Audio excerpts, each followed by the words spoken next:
Hey everybody. Hello. It is Sunday night class. It's class number 7, which means we are at the end of this class officially halfway through our series.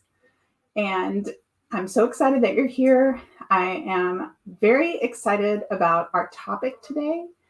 And we're talking about epidurals. Can you close the door? I have an assistant here who's going to that door. We got to make sure everything's nice and quiet in the studio. Jump in the chat. Let me know you're here. My favorite thing about teaching these classes is the chat.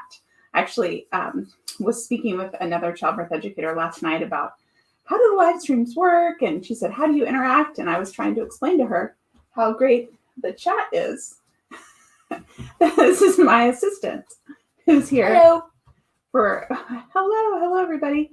My assistant is here for a special message, and then he will be out of here. He wanted to share an idea with you guys. Okay. Smash the like button. Bye. Bye. It's day 7. Why not have a visitor to our class? That was one of my children, my child, Nathan. Welcome. Hello to Epidurals. Hello to Natalie. Hello to Killian. Welcome, guys. Welcome. Welcome to all of you guys watching it in the replay as well. I love when you put a comment, #childbirth replay. It's just cool. So it's fun to see the next few days on who's watching the replay and what everybody's there for. Or when people are watching it, I know why you're there for it, but when you're watching it, it's really cool. So as we are halfway here, I kind of wanted to start out the class. We're almost halfway. At the end of today's class, we'll be halfway. I wanted to start out with a question for you guys to get your chat fingers exercised. And that is, now that we're halfway through the series, what has been a favorite topic so far? So just throw it out there. It could be a topic, could be a comfort technique. What have you enjoyed so far? Hello, Rebecca. Hello, O'Neill. And hello, Jasmine. Live tonight. Awesome. Rebecca, glad to have you. So let me know what you have enjoyed so far. If you're watching this in the replay, put it in the comments. Today, if you are following along in the book that I use for childbirth class, we are doing epidurals. You can get more information on page 19. And we are talking about visualization, which will be page 41. Now, I have a birth affirmation like I do every time. My problem is I ran out of letters, but I still wanted to put it in there because it has to do with verbalization, but with visualization, not verbalization, visualization. So if you guys can see it, it says, I see success. I just had to add a little Post-it note there. So had to just, had to be creative. You know, we're creative here. So I love it. Okay. Alexandra liked the snack tray in early labor. I love it. Natalie liked last night's class. Great. Last night's class. Wow, that was an exciting class with all of my tech issues and everything, but I am glad that you liked it too. I certainly like talking about our topics last night with the Lamaze 6 healthy birth practices and support, which is huge for me. I love it. Movement. Okay, Jonathan said their favorite has been movement in labor. Cynthia said rest and denial and breathing. Excellent. Dabu Doodle says we like everything so far and appreciate a perspective on birth that isn't from a doctor. Yes, that's so cool, Dabu Doodles. And your question from last night really got me all worked up. After my class, I had to have a phone conversation with one of my peers to say, did I miss something? Was there a research study? And no, there wasn't a research study about your question last night. So it'd be interesting to ask your care provider if they have that. If they have that research. That's always good. That's always good if you have a care provider that's like saying something that just doesn't feel right, or you want more information, just say, hey, can you point me to more research or more information? Kayla, I love this. It's so good. And techniques, visualization, nice, Jasmine. Husband like support person, homework videos. Okay. I've got to kick my assistant out. Movement vocalization, says Rebecca. Nice. The most surprising, but also makes sense, denial and early labor. Excellent. You guys had lots of different things that you found as your favorite, which that's really cool. Okay, that's my last sip. You guys take a sip too, because we are talking about epidurals. I've got lots of information to share. I've got tips to share. If you did not check out the playlist of the homework videos, that every class, I've been setting them up as an easy link at homework 7. I would recommend seeing those today because there are some really good takeaways from those videos. So check that out, at any time. Maybe it's something like in a week from now, you go through all the homework videos or something like that, just to like refresh and consolidate the information that you have. So epidurals is something that I feel like is a question that everyone wants to know about or is kind of interested in finding out about, unless you're planning a home birth. But in that case, I also recommend the epidural class because having all of your tools in the toolbox is important. Now, if you're someone who is definitely set against having an epidural, also, I'm glad that you're here and finding out about them too. Because I know in my career, I've worked with so many people that have had various plans, and then like either they want one and they end up not having one. They don't want one, they end up having one.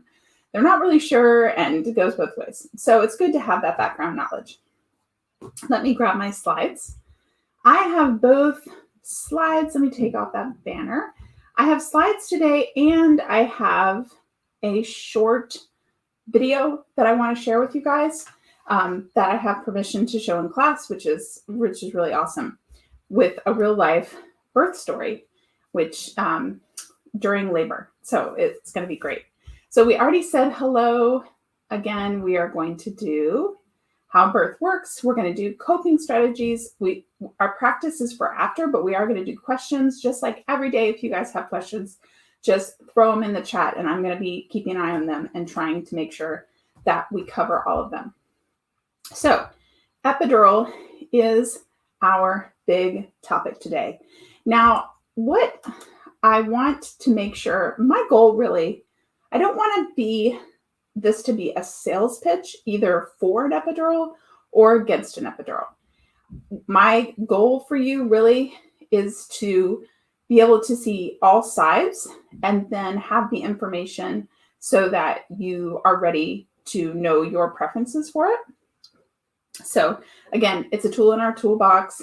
We can even call it a coping technique, but we already have some other coping techniques also that we can even use with the epidural.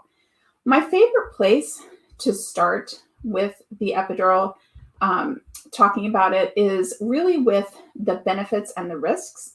So we're going to start there. And first this myth I'm going to bust right now. You can't really see that, says so. I have heard from so many people in my lifetime. It's funny, when you become a doula and a childbirth educator, you're often told birth stories. So like I'll be at back when we went to parties and like social gatherings, I remember those. Do you guys remember those? And you'd meet people like, oh, hey, I'm Alice. What do you do? What do you do? And I would say I was a doula and a childbirth educator. A lot of times epidurals were the topic that people would tell me about. And even people that haven't had kids, they would say like, oh, well, I don't need a doula because I'm going to have an epidural. False. I don't want any pain, so I'm not going to have, I'm going to get an epidural. False too. Or I don't want to be paralyzed for life, so I'm not going to get an epidural. Also false.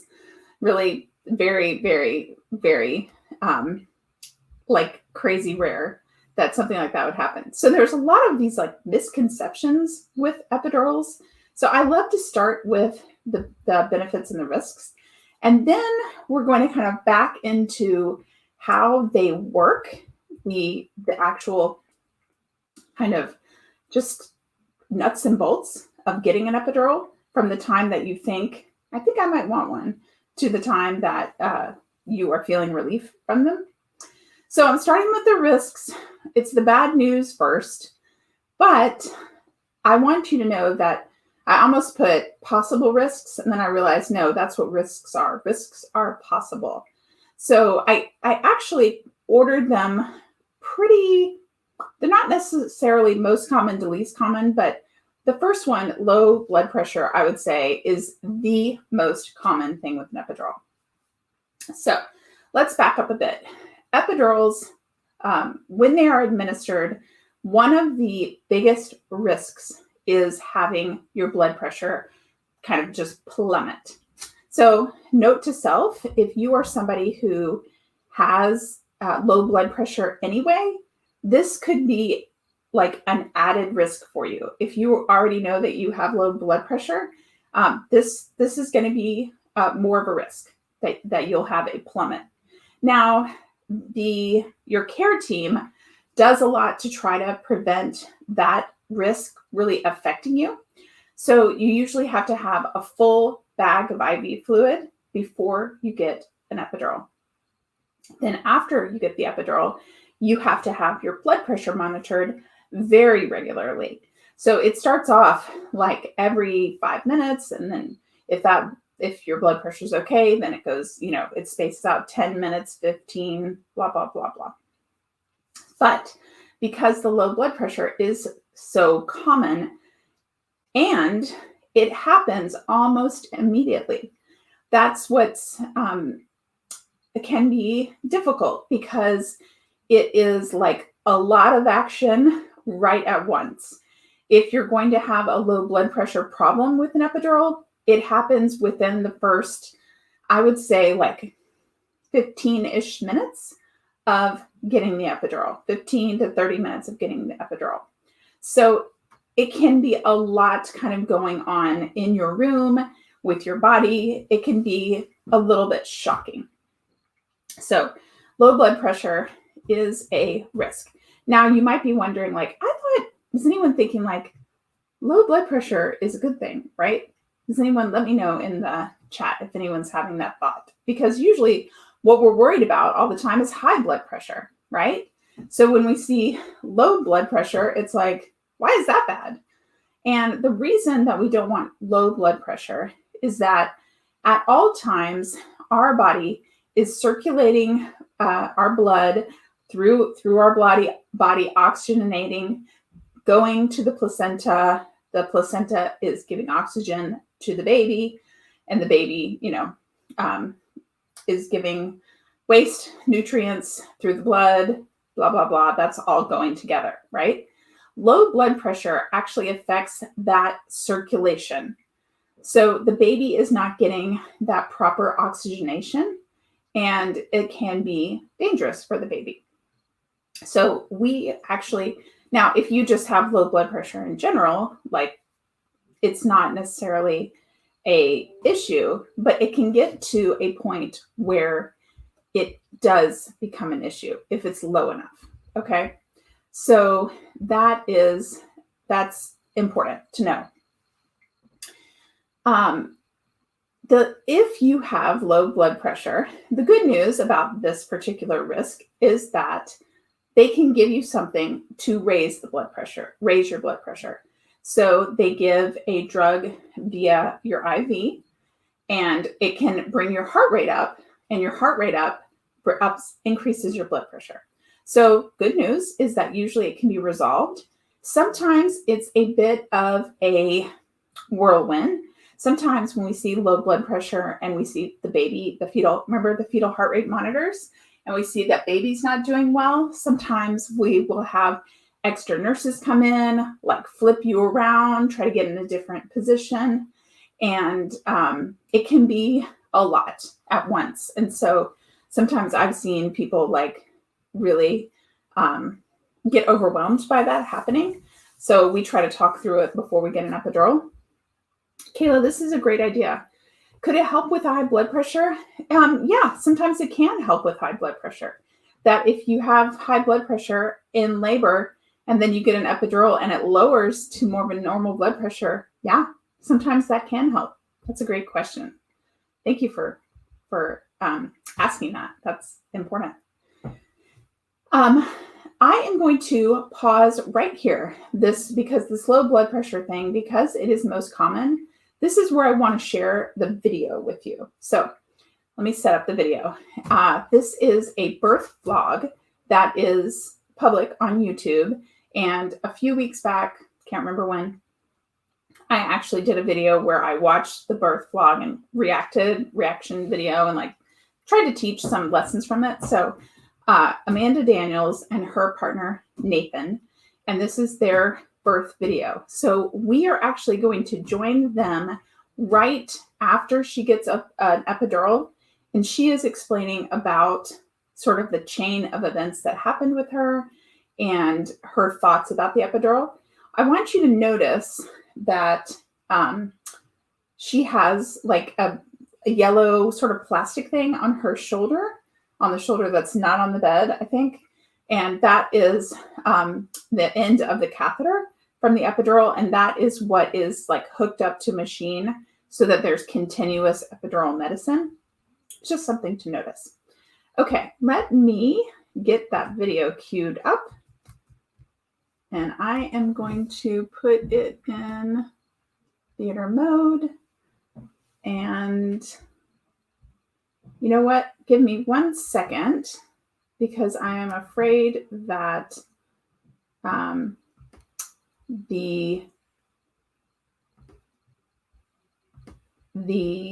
want to make sure that you guys can hear it. Share audio. Give me 1 second. There we go. I didn't set it up right last time, so I'm glad you guys are hanging there with me so I can do that this time. I'm going to make it big so that you guys can see it better. Actually, let's do full screen and I'll see you guys on the other side.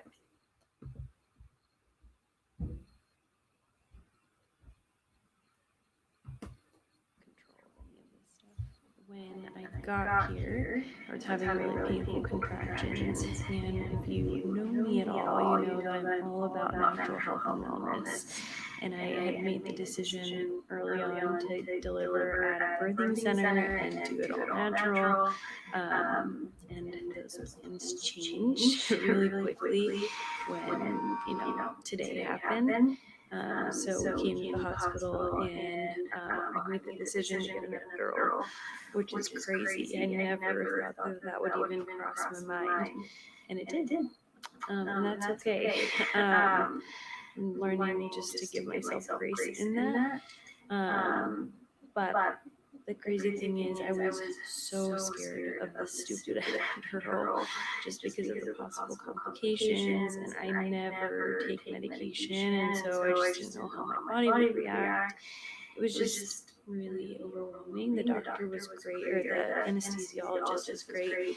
Everything went as it should have, but immediately after the epidural, my blood pressure dropped significantly, and so the nurses scrambled and they put medication in my IV to regulate my blood pressure, and that medication within 30 seconds made me super nauseous. I was like, I'm feeling nauseous. No, I'm like about to throw up. And then I threw up. It was kind of gnarly, and it just, because I was already so scared of the epidural, it just really shook me to have my blood pressure drop and then give me another medication, and then that medication not sit well with me. It was just so much all at once. And I just broke down crying. Nathan has been the best birth partner ever. Just so supportive. So that's where we're at. They gave me the epidural. I'm feeling good now. My midwife came to check in on me after the epidural. I was still at 4 centimeters, so she went ahead and broke my water. And that's where we're at right now. She's going to check in again at 2 o'clock. It's currently 12:45, so she's going to be coming in a little bit over an hour to check if I've progressed. And at that point, if I'm still at 4 centimeters, then we'll talk about potentially getting Pitocin or something like that. Okie dokie.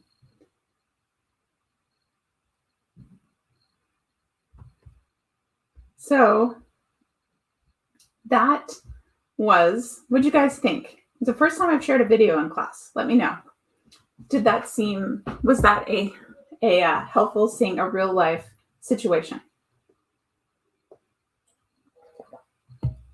I liked when Amanda said it was kind of gnarly. I was like, yep, kind of gnarly. That is a great, great way to describe what she just went through, right? It was like a lot at once. Now, interestingly enough, the second risk there is what she was talking about at the end, that her midwife actually broke her bag of water because a lot of times epidurals slow down labor. So often, not often, yes, often, if the epidural is given before active labor, so she said she was 4 centimeters when she got the epidural, and then after she got the epidural, they broke her water. A lot of times if you get the epidural before active labor, so before that 6 centimeters, then it can slow labor down. And when it slows labor down, then usually they have to do, or they suggest doing things to speed labor up. And one of the things that they could do is to break the bag of water. Gotcha? So those sometimes, epidural and slowing labor, the low blood pressure, the slowing labor, that is not uncommon.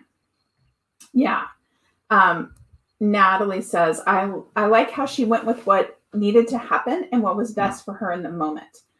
Absolutely. That's why I love that video so much, because she had to make a lot of adjustments to what she had envisioned for her birth.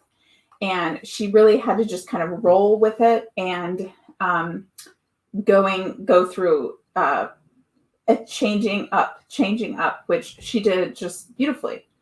Hello to Annalie from Luxembourg.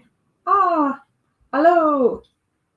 It's 3 a.m. pregnancy insomnia.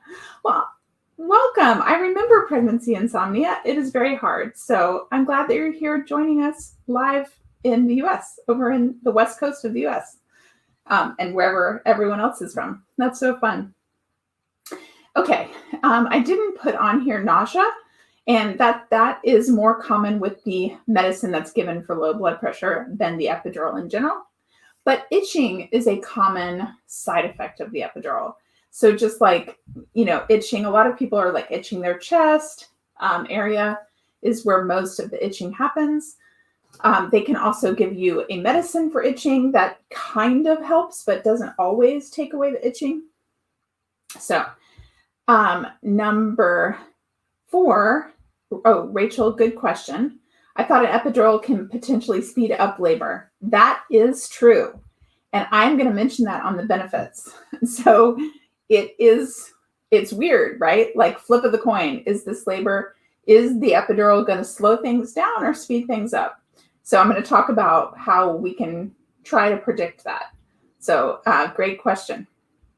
Okay, number 4, not as common, and that is a maternal fever. That is a result of the epidural.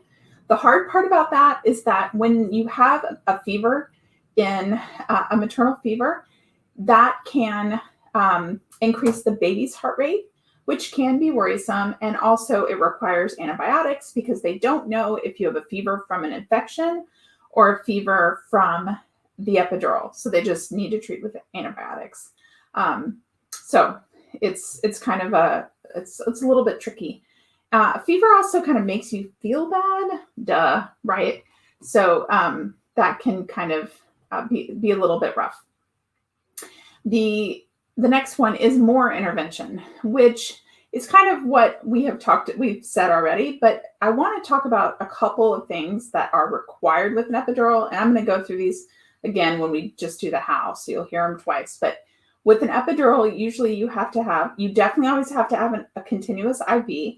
You have to have continuous monitoring. Remember our monitors that we did the other day. Boom. So we got to monitor baby. And you also have to have a urinary catheter. So some hospitals will do a Foley catheter where they insert the catheter into your bladder and it stays there until after the baby's born. Some places do a straight catheter where they empty your bladder, take it out, 2 hours, whatever amount of time later, they empty your bladder again, take it out. So it kind of depends. Catherine, good question. If you have low blood pressure normally, are you more likely to have the side effect from the epidural? Yeah, you are. It is more likely. But people get it all the time with low blood pressure, so don't feel like it's not an option for you, but yes. The last one, a risk, is you could have difficulty pushing if you don't have, if your epidural is very heavy, where you have like no feeling. Sometimes you can have more difficulty pushing because you don't have that feedback loop and you don't have the ability to get into different positions. So that's not always the case. Some people are still, many people are still able to push very effectively with an epidural. It's sometimes a little bit different. And we will talk about pushing on day 10, which is a few days from now. We'll talk all about pushing and I'll include the epidural. I'm going to do a lot of pushing right here on this couch. I always laugh because sometimes in the summer I keep the windows open, and I always have to close them, make sure for that class because it looks a little crazy that I'm pushing on in my office. Okay, so I don't want it to feel like there's just so many risks. There's a lot of them, but there are a ton of benefits too, some really great benefits for an epidural. And the best thing, the best positive for an epidural is that a lot of people have good pain management coverage. So because a lot of people have good pain management coverage, that's why you've probably heard a lot of positive epidural stories. Or let me know in the chat. It's Sunday. I need some chat going on. It's going to help me. Have you had people in the chat give you epidural opinions? I got it. I loved it. I love my anesthesiologist. Any of those things. Most people that have good coverage really have that opinion of like, it's great. I loved it. The other really good benefit is that it doesn't affect your brain at all. So unlike an IV narcotic, a nitrous oxide, those two options for pain management, those mostly make you care less about your contractions, like have almost like being drunk, where you're not quite as upset about your contractions, but they don't really manage pain. They more manage your perception of pain than like blocking the pain receptors. Let me know if that makes sense. So that clear mind, I think, is very positive for a lot of people. That you still feel like connected to the birth, you know what's going on, you're clear-headed, which is, important for most of us because it's a really big day. And being clear-headed is what a lot of people desire. Natalie T says, are there different levels of intensity to have control or feeling?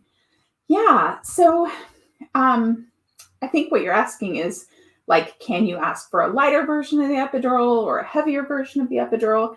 And the answer is kind of like, not really. A lot of it has to do with a mix between your anesthesiologist and how they administer the epidural and what kind of medication they use, and your body and how it accepts that together. So it's like two players that's sometimes hard to like finally control, especially if you're hoping for like a light epidural.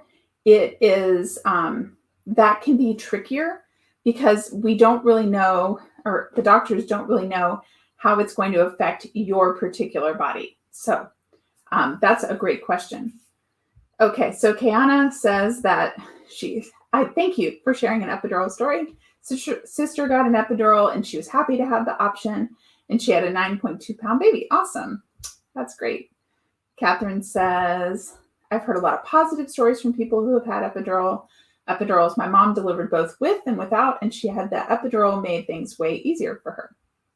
Yeah, so a lot of people, thank you for sharing stories. A lot of people hear those positive stories. I think that people, I don't know, I hear both stories being an educator.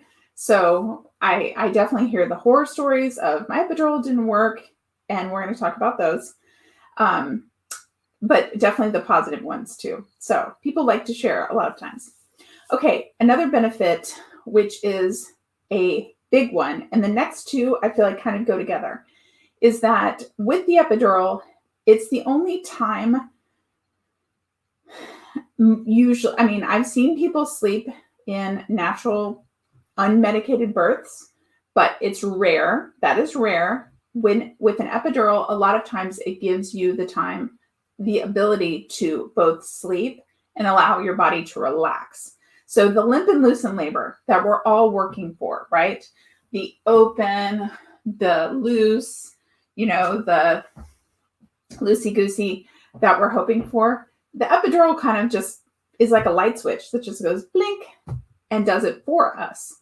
So that ability to relax allows a couple of things. First of all, it allows a lot of times the ability to sleep, more to come on sleep. Also, it can allow our body to progress faster, which I think is what Rachel E. was saying, that sometimes it allows our body to progress, our cervix to open faster, because we are relaxed and not sort of fighting against the contraction. So that's really an ideal, awesome case. And I did not, maybe I'll try to share this another day, but we had one of our dads that was in the December class came and shared his story during class before March 1st. So you guys might have seen it. But that was what he and his partner, their story was. They labored into active labor before she got an epidural.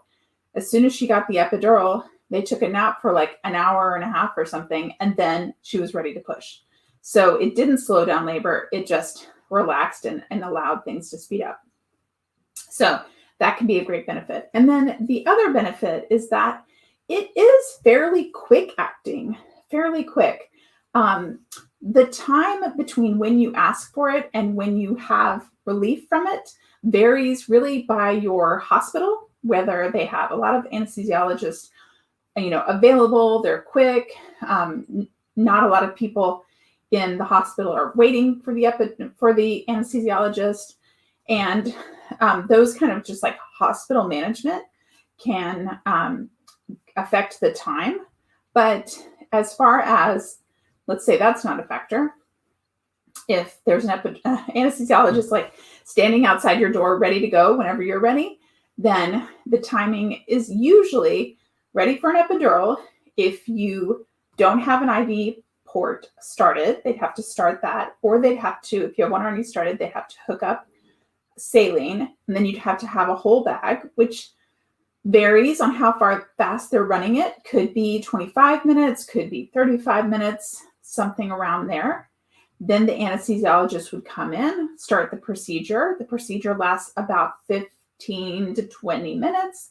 So almost from start to relief, which is very quick after the epidural is given, is about an hour. That's my general kind of rule.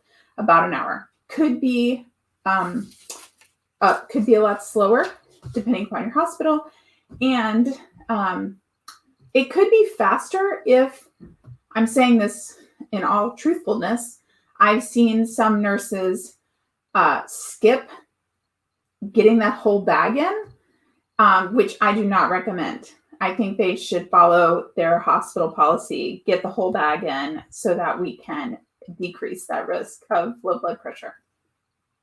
Okay, benefits, risks. I love this question. I was just about to say, what questions do we have? Let's jump on some questions about the epidural. This is a great one. I love that you asked this because it's on my notes to talk about. Alexandra asks, can you miss your window for an epidural?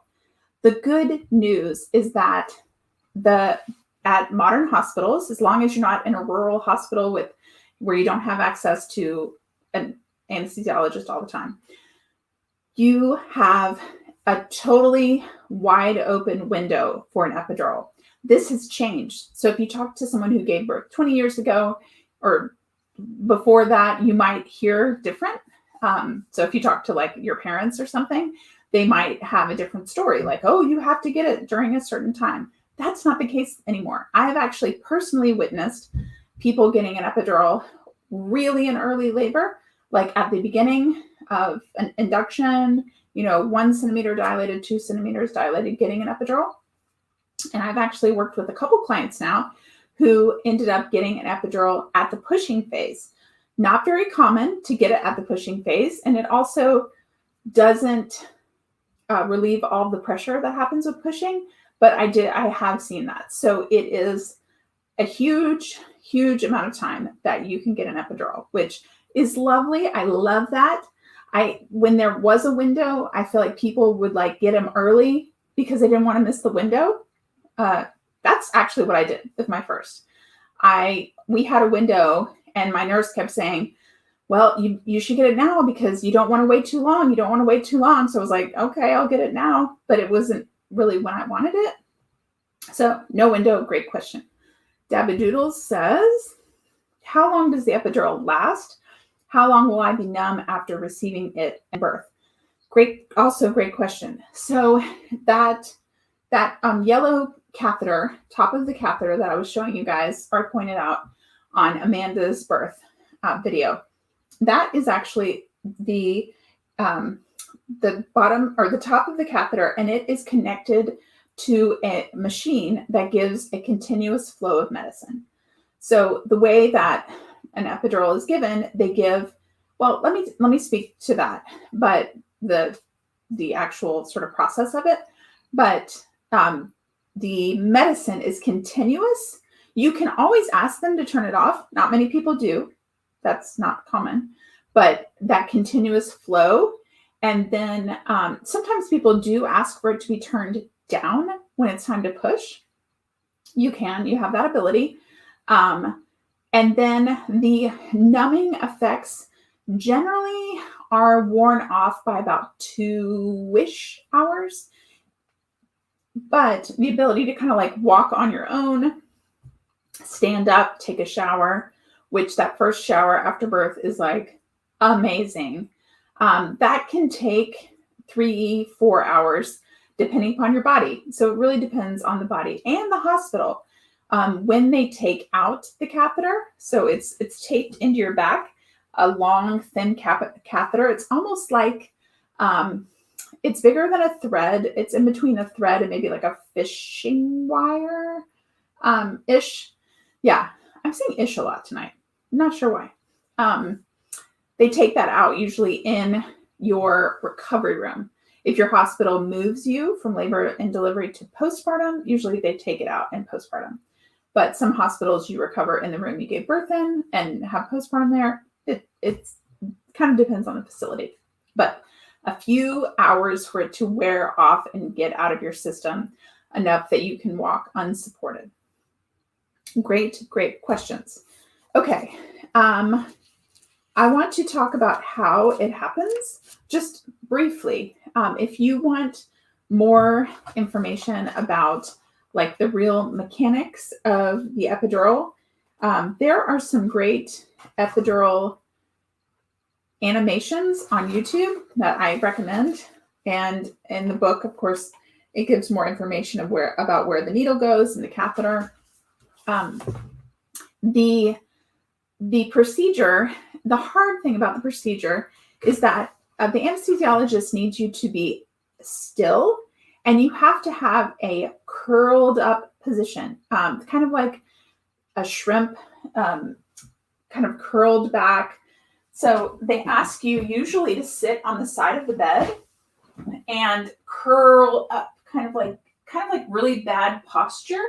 A lot of times you hug a pillow like this, and you have to be still for the insertion, which you probably are having some significant contractions, and you might have been using movement because your childbirth educator taught you to, for coping. So sometimes it can be, a little challenging, but usually your partner, whoever's supporting you, is standing in front of you, talking you through it, helping you breathe, helping you be still. They give a shot to numb the area. That, a lot of people describe it like a bee sting, like a vaccination shot. And then from there, that is when they put the needle in to that the catheter is thread through. So they put the needle into your back, into your spinal column, and then they take the needle out. So there's no needle left in your back, and that catheter is still left inserted. They give a bolus of medicine. So they run through a big amount of medicine so that you have sort of like an initial dose of medicine. And that part from the numbing, the bee sting type numbing, until that first dose is pretty fast, but it can be uncomfortable. Sometimes people feel pressure in their back. Sometimes you hear ringing in your ears. Sometimes you might feel like sort of like a shock type sensation down a leg. But most people find after they've done contractions, they're like, that epidural was nothing. So, and then after the epidural is in, that's when they will put you on your side, so that the way the epidural works, it works by gravity. So the medicine goes in, and the side that is closest to the bed that you're laying on is usually the one that goes numb first, and then they move you, and then you do the other one, and then we will talk about moving with an epidural in a minute. So that's kind of the how-to of getting an epidural to work. Kayla says, what does it feel like? Similar to Novocaine at the dentist. I don't know if anyone's ever asked me that before. Is it like Novocaine? Yeah, maybe it is a little bit like that, where it's like you can't feel your mouth, but then you put your hand on it and you can feel it, but you can't feel it unless you're touching it. Yeah, I think it's kind of like that, where you can, you can't really a lot of times feel your legs, but you can still move them. That's weird. You still have the ability to move them a lot of times, but like you wouldn't want someone to put like a hot pack on your legs, or say if you were using a hot pack in labor, like a heating blanket or a heating pad, you would not want to keep that on after you got an epidural, because you would not be able to feel the heat. Yeah.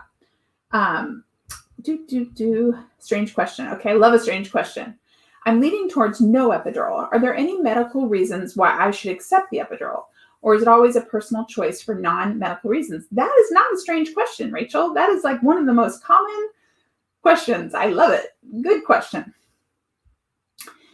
Here's my take on it for people who tell me, I don't really know if I want one, but what should I do? And I'm thinking about it, but I'm kind of not wanting one. I like to think of an epidural in all cases as, remember this toolbox that we're building, that we put things in, we put movement, limp and loose, we put it all in there. Some people are going to grab for the epidural sooner than other people. They're going to not try all the tools. And that is okay. Perfect. Whatever. Your choice. What I want is what I want everybody, whether they're thinking about avoiding it or not, just know about it so that it's a tool in there. What I've seen is people that want to go unmedicated, if they get a wild card, a really long labor, some tricky situation that like we need to add Pitocin and it's getting harder, blah, blah, blah. It is an option. So that is really the main, I would say, reason to change your mind about an epidural is that you just want that option now, that you're like, it's now the tool I need. There really isn't a, like, I would say sometimes it's recommended if it's like, you've tried all the tools, we're thinking about a cesarean, we suggest you take advantage of an epidural first, see if that's going to work.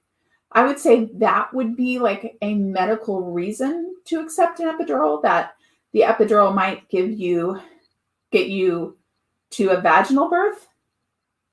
And then, yeah. But yes, almost always, it's just a personal choice. Which tool are you going to pick in the toolbox? Okay, I hope that answered. Let me know in the chat if you guys are following that story.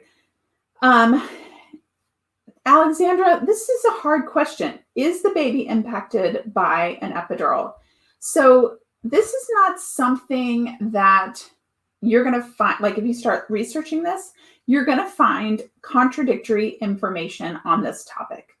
So I do not teach that the epidural has a groggy effect on baby by research.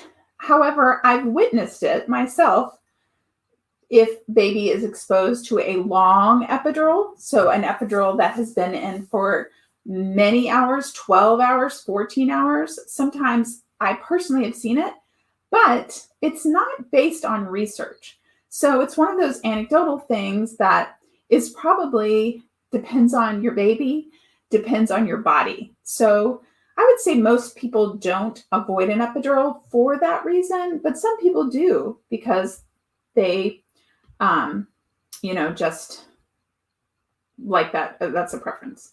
Yes, Kiana, childbirth is different for everyone. That is for sure. The other thing that's cool is that childbirth is different every time you give birth too. That's crazy. So like if you're expecting a second, a third, whatever baby, you might have a completely different birth experience and the way your body reacts and your choices that you choose as the first. Does it impact the likelihood of tearing? So it can increase the likelihood of tearing. I'll talk about more during pushing because you don't have that feedback loop to know when your body needs to take a break and allow it to stretch during that crowning phase. So it can. Great. Okay, we are on track. You guys have some great questions. I love it. I didn't mention this in the risks because I don't know if I really call it a risk. It's more of something that can happen. And that is that it's not uncommon that people will have what we call a hot spot or a window of pain. So what that is like your epidural feels great everywhere, except for during the contractions, you feel them in this little tiny area right here. So you're still kind of like, still feeling it right there, but it's just right there, just in this window. Now, if that happens, definitely alert your nurse, let them know. Sometimes the anesthesiologist can come in and either adjust your dosage, possibly move you into a different position. Possibly, I've seen also people or anesthesiologists adjust the epidural catheter, like move it back some, that kind of thing. So make sure you let them know if you start feeling like I'm feeling this hot spot, this little window. It can be hard if that is the case because you're almost having to pull out all those tools back from your toolbox to get through, but you don't have movement necessarily. And that is a tough situation if you have an epidural that's not working well. And that does happen. I've seen it plenty of times that it doesn't happen. So we don't know what we're going to get. We don't know how our body is going to accept the medicine. Also, do know that if your platelet count is too low, if you're someone that has low platelets or history of low platelets, or you've been told at an appointment that you have low platelets, they will check your platelet count when you get into the hospital. And if it's too low, and I don't know the numbers, if it's too low, an epidural is not an option.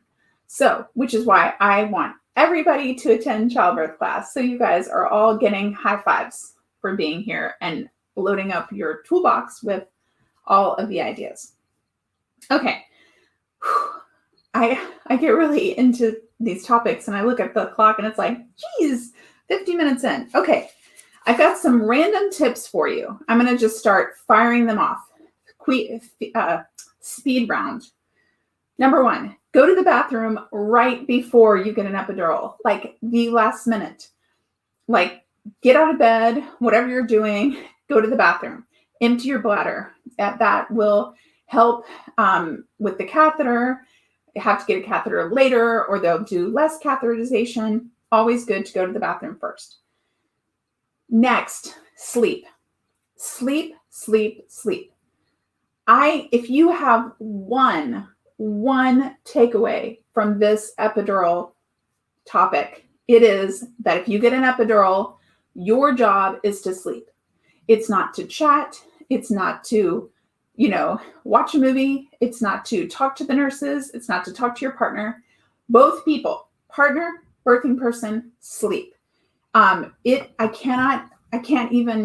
can double underline it and bold it. And I want you guys to remember that. Partners, it's great for you to say, Alice told us we need to sleep. So get comfortable, set up the bed, turn out the lights, put your phone away. It is not a time to update people on your phone. I've seen it many times and I'm like, you got to go to sleep, because that's the beauty of an epidural, is that it relaxes and allows you to sleep. You've got pushing coming. Remember how much I talk about batteries and batteries and getting your batteries recharged. If you are on 10% and you're near an outlet with a cable, you better plug yourself in for a little bit and because you got some big work coming. So sleep. Partners, remember movement. So movement, this is what I don't want you to have to do, is remember different positions. I just want you to remember to ask your nurse to help you move every 30 minutes or so. Ask them if they have a peanut ball. A peanut ball looks like a regular ball, but it is like, I might blow up my peanut ball for one of our later classes so you guys can see it. It's kind of shaped like a peanut, and you can put it in different positions under your legs. But if you tell your nurse, like, could you please help us just make sure that we keep moving? We have moved so much in labor, we want to keep doing it. So get them on your side. When you're not asleep, just try to stay connected to the fact that you're still in labor. So try not to check out too much, feel your belly contracting. Remember that you've got pushing coming up, and try not to disconnect too much, because I think sometimes it's hard for people to get back into it once pushing starts. And don't forget, all of your coping techniques can still be used. Okay, those were speed round tips. Speed round tips. Was anyone writing them down? Did anyone write sleep and underline and bold? That's what I want to know. Okay. Finally, the epidural does not take away, I'm just going to be blunt here, the sensation of a baby in your vagina. That is about as straightforward as I can be. Most people still feel pressure when the baby gets low enough that it starts entering their vagina. So that's all there's nothing we can do about it. So when that happens, we can still use our breathing. We can still work with our partner. And that's when we will be pushing at this phase. But a lot of people sometimes start feeling panicky, like my epidural's wearing off, my epidural's wearing off. I don't know what to do. And it's like, it's really not wearing off. It's because the baby is that low. We cannot take away that pressure feeling. That is very normal. So just remember, like, okay, when it's time to be pushing, I'm going to be feeling something and I'm going to be ready for it. O'Neill is on it. Sleep after the epidural. Got it. Okay. We don't have a lot of time to do visualization, but we've got plenty of time. Yes. Robert Tay says, this is true. I did feel pressure, but no pain. Yeah.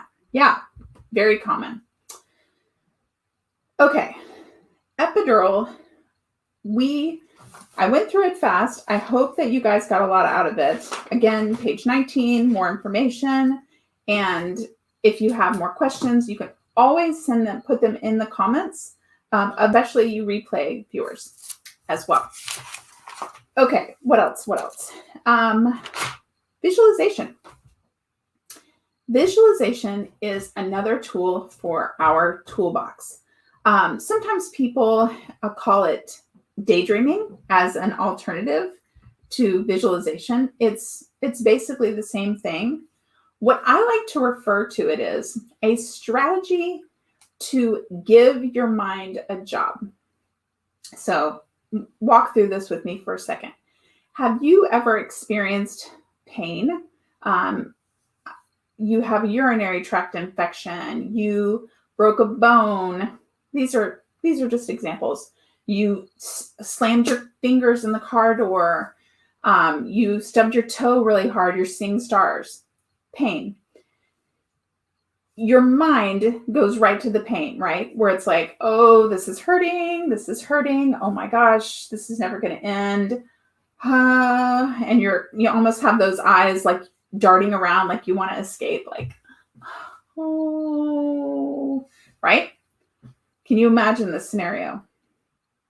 With contractions, we don't want your mind to be on, oh my gosh, this really hurts. I don't want to be here. This has so much pain. This is intense. Is this almost over? Is it going down yet? How much longer? How long is this? I don't want your mind to be there. I want your mind to have a job to do. Now, what the job is really doesn't matter. I have seen people come up with so many ideas of what they think about in labor. Sometimes they just think of something where, like, every time the contraction comes, I think of numbers.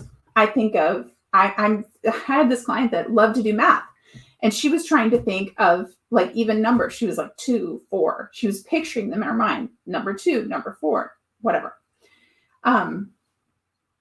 Whatever strategy works. I'm going to give you a visualization idea to talk through. I feel like people are in sort of two camps when it comes to visualization. One is like the ideal scenario.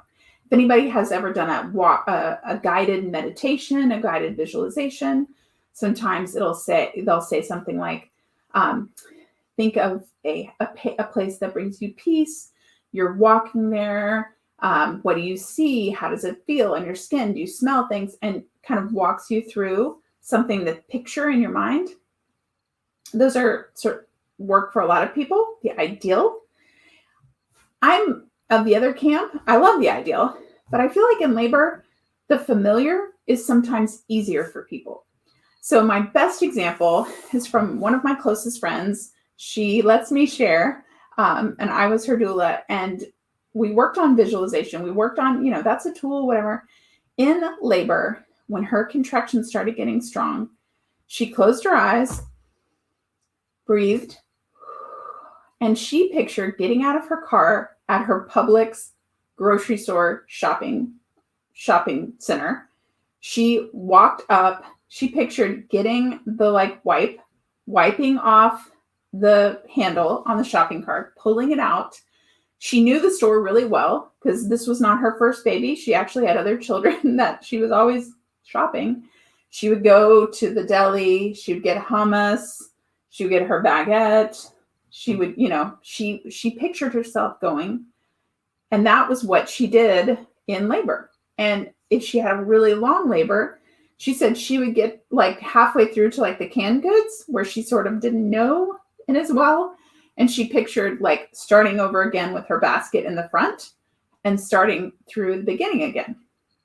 Now, everyone in the chat is super quiet. What are we thinking about this strategy? I really love the familiar. If there is I've had people use, I had a client that used to walk to work. I think she worked in Boston, in the city. And she pictured going down the stairs of her condo, coming out the door, the storefronts that she passed, what the sound sounded like on the pavement. She could feel that, was there a breeze? Did she have to put money in, or her card to get on the subway? What's the subway called in Boston? I don't remember. Anyway, we all can do that. We all have familiar things. And the one that I love, and we're going to practice this in the after the class. So if you're going to join me for after the class practice, I'm going to walk you through a familiar one. But it's homework that I would love for you guys to think about tonight is, can you practice some 1 minute breathing contractions? And during that minute, I want you to picture this. Okay, write it down if you're taking notes. I want you to picture being in your bed. Now, it doesn't have to be the bed where you live right now. Maybe it's another home or childhood or wherever that you want to picture. Something that's positive, hopefully, for you. Picture yourself in your bed. You get out of your bed. What does your feet feel like on the floor? Do you step on concrete? Do you step right into slippers? Do you step on a carpet? Is it thick? Is it thin? Scratchy? And then what do you do? Wood floor? Who knows? Then I want you to close your eyes and picture walking from your bed into your kitchen. Okay? So what does that look like for you? Are you going down a hallway? Are you going downstairs? Are you going upstairs? Are you opening doors? Do you have to turn on lights? Picture as detailed as you can your walk from your bed to the kitchen. Try to think of smells. What is there a dog that's following you? Do you hear your cat? What are the elements that are going to make that seem so real? And I have a special time I'd love for you guys to think about this. It's a great thing to do when you're trying to fall asleep at night. A lot of people do visualizations anyway at night, but it's a great thing to try as you're trying to fall asleep and see how far you can get. Can you get all the way to the kitchen and back into your bed in your mind? Can you remember more details the more that you think about it? And if it feels really good to you, if it feels like, yeah, that really works, you can, try different things. Is there a Publix trip that you can really remember? Is there something at your office? Is there something from your past? What might work with you?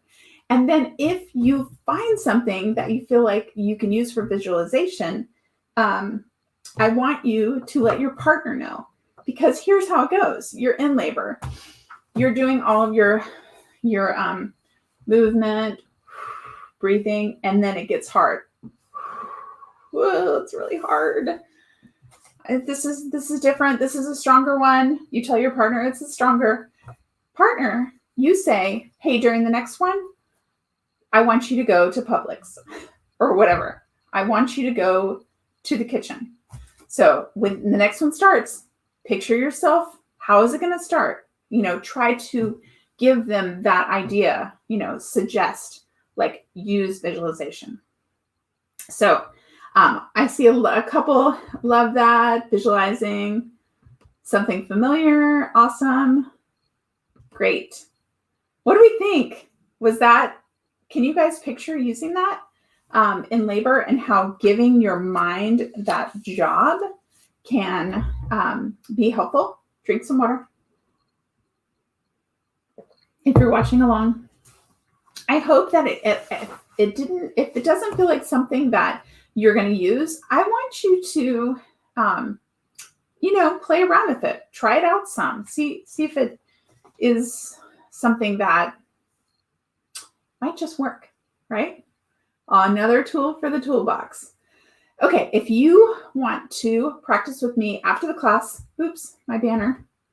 Let me put it up. It is open for members. So anybody who wants to join the channel, the join button is right down below, and it's $2.99 to get access to it. That is the link to go there, and we're going to do a layering strategy. If you're not coming to after the class, hopefully you'll show up tomorrow night, because tomorrow, Monday night, we are referring to my topic list. We are going to talk about induction. It's going to be part 1 of induction. Induction is a pretty, I want to make sure I teach it really thoroughly. So I like to break it up into 2, but it also gives me a little bit of buffer to talk about some kind of extra issues in there. So we're going to talk induction, and we're going to talk a peaceful environment. So if you're going to join me tomorrow night, let me know in the chat right now that you'll see me tomorrow. I'm very excited about starting our second half of the class, classes 8 through 14. We're coming up with, and lots of great topics. I hope that you guys are getting a lot out of the class. And I so appreciate seeing such a great group night after night. And it's amazing. Yay! It's the same time tomorrow, 8:30 p.m. Eastern Time, 5:30 p.m. Pacific, and whatever that equates to Luxembourg time or wherever you guys are. And I will be here ready to teach. So thanks, guys. Yay. Lots of will be there. I love it. See you next time. Bye.